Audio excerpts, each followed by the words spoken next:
So we've got that. We're going to make a 3-inch triangle. So I'm going to use my little rotary guy and do 3 inches. I'll probably just be able to make it here. Approximately 3 inches. Again, you know, if you can't do, you can do any measurement you want. And these things aren't fussy. You guys know me.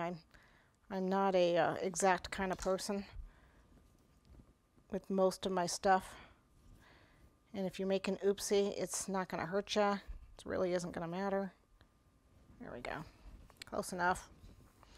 Okay, the big thing though is you want to protect that and not let that dry out, because we have to make another piece. So let's put that underneath some plastic so it doesn't dry out. And we'll make the white. Same size. I'm curious to know, we do have a question. Okay. The first fantasy flower that you did, what was the thing you did in the middle? Which one was that? I believe that was the lily with the button, right? Let me see. Is that this one? Let me poke. Oh, I haven't gotten to the button yet. Is that what they're asking This about? is the one we're referring to. Are you asking about this? The button in the middle? I'll show you those in a second. If that's what you're asking, because I don't have anything in the middle of this one yet. In due time. In due time. Is that what they're asking about? That's the one. Okay, yeah, we'll get to it. Pretty, huh? It's just a button. Because these are ribbon flowers, I thought it would be appropriate to have button centers to them.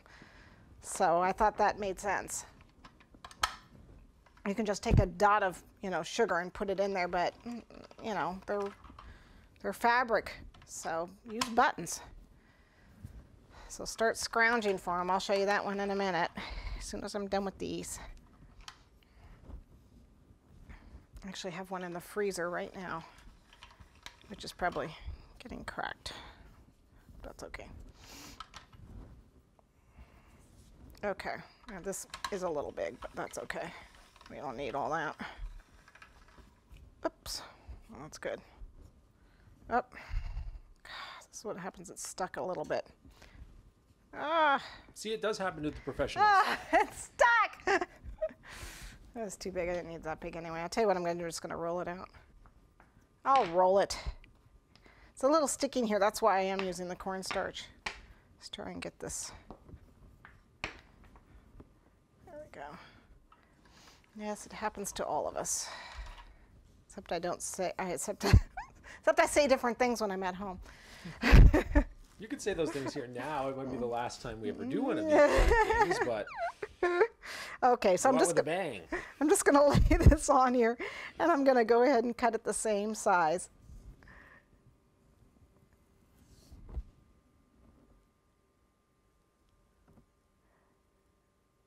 Okay. And if it's not stuck, you definitely want to use some water to stick it together. I think mine is actually stuck here. But you want to stick these two pieces together. Mine are sticky, so they're stuck together. Okay, there we go. Get that trimmed up nice. Okay, now this is the hard part. And again, if you do this in green, you end up with real pretty leaves. But what you're going to do, it's supposed to be a isosceles triangle, which means all 3 sides are the same size.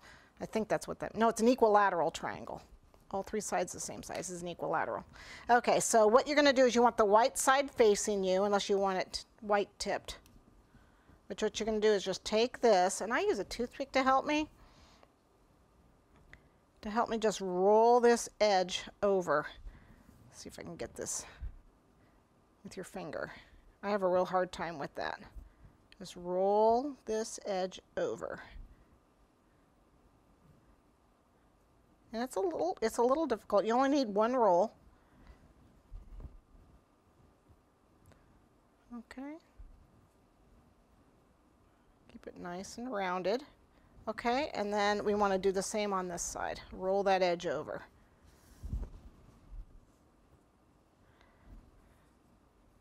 It's kind of drying out, so.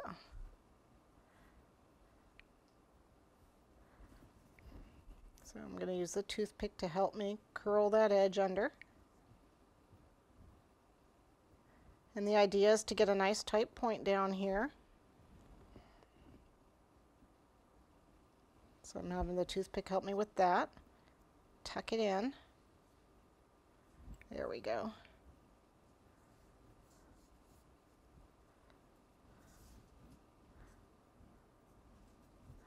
See, that's not so easy to do, and it's a little time consuming, but I really like the effect of it.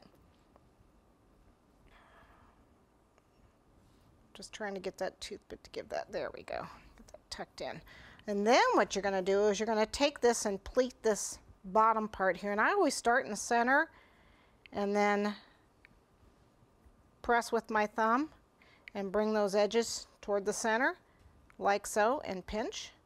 Use water to help it stay. You can see it's starting to crack because it's drying, because I'm in a bunch of lights. But there you can see how I get that nice leaf shape, and it's nice because you can, you know, bend it, and you can, you know, do, you know, leaf things with it. Give it some life, some movement, which is always nice. And then what you'll end up doing, I dried this one in a curve just over one of these formers. So I just dried it over that. You can do the same thing with this guy. So it has a curve, and again, you're going to do the same thing, and I attach them again in 3s or 2s or whatever you so desire. Just a little water on the side, attach it, and then you just keep going. You can make a flower, or if they're green, you can do leaves.